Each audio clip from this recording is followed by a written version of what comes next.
नमस्कार मैत्रिणींनो, मनापासून स्वागत आहे आपल्या यूट्यूब चॅनलवर. बरेच दिवस झाले व्हिडिओ केला नव्हता. ब्राईड्स ऑर्डरही सुरू आहेत, पार्लरमध्येही कस्टमर आहेत, त्यामुळे वेळ मिळत नव्हता व्हिडिओ बनवण्यासाठी. मस्त असा पाऊस सुरू झालेला आहे, मस्त वातावरणही झालेलं आहे. त्या वातावरणामुळे आपल्याला हेअर प्रॉब्लेम, स्किन प्रॉब्लेम हे येत असतात. केसांमध्ये डॅन्ड्रफ, स्किनवरती ॲक्ने, पिंपल्सचे मार्क्स हे येत असतात पावसामुळे. तेच आपण या व्हिडिओतून आज बघणार आहोत की आपण पावसाळ्यामध्ये स्किन केअर कशी घेणार आहोत. तर चला तर मग व्हिडिओला करूया सुरुवात.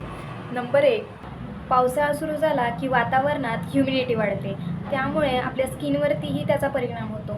स्किनमधून आपल्या ऑइल सिक्रीज होत असतं, त्यामुळे पिंपल्सचे मार्क्स, ॲक्नेसचे marks, black head, white heads हे येत असतात. त्यासाठी तुम्हाला ऑइल फ्री आणि पिंपल्स ॲक्नेचा असा एक फेसवॉश, छान असा फेसवॉश वापरायचा आहे.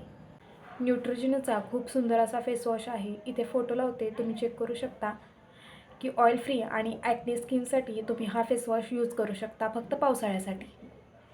Number 2, serum. खूप कन्फ्युजन होत असतं पावसाळ्यामध्ये की सिरम कोणतं वापरू. ज्या सिरममध्ये नायासिनेमाइड आहे ते तुम्ही वापरू शकता.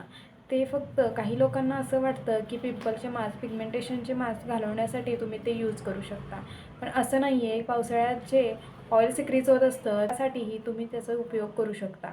नायासिनेमाइड असलेलं म्हणजे द ऑर्डिनरीचं सगळ्यात बेस्ट असं सिरम आहे, जे मलाही खूप आवडतं.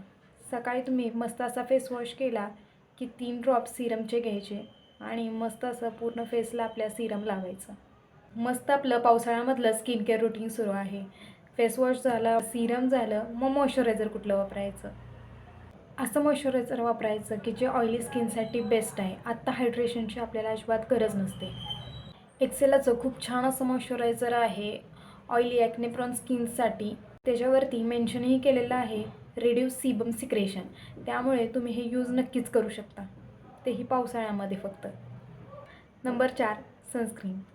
आता पावसाळा सुरू झाला आहे, कशाला सनस्क्रीन, असंच जाऊया बाहेर, तर हे चुकीचं आहे. पावसाळा असला तरीही आपल्याला सनस्क्रीन हे लावायचं आहे. ज्या सूर्याच्या UV रेज असतात त्या डायरेक्ट आपल्या स्किनवरती पडत असतात, त्यामुळे तुमच्या स्किन ही अजूनही खूप जास्त डॅमेज होण्याची शक्यता असते. जर का तुम्ही विदाऊट सनस्क्रीन बाहेर गेला आणि तुमच्या स्किनवरती पिंपलचे मार्क, पिगमेंटेशनचे मार्क असतील तर ते जास्तच फुलून येतात आणि जेव्हा तुमचं पिंपल निघून जातो तेव्हा ते डाग तसेच सोडून जात असतो. त्यामुळे तुम्हाला हे नको असेल तर तुम्ही सनस्क्रीन हे लावलंच पाहिजे. पावसाळ्यासाठी तुम्ही जेल बेस, मॅट फिनिश असं कोणतंही तुम्ही सनस्क्रीन वापरू शकता, त्याला कोणतेही नियम नाही आहेत.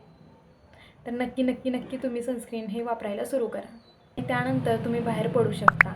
हे होतं आपलं छोटंसं स्किन केअर. असेच व्हिडिओ आपण वेगवेगळे घेऊन येणारच आहोत. त्यासाठी व्हिडिओला लाईक करा, शेअर करा आणि सबस्क्राईब करा.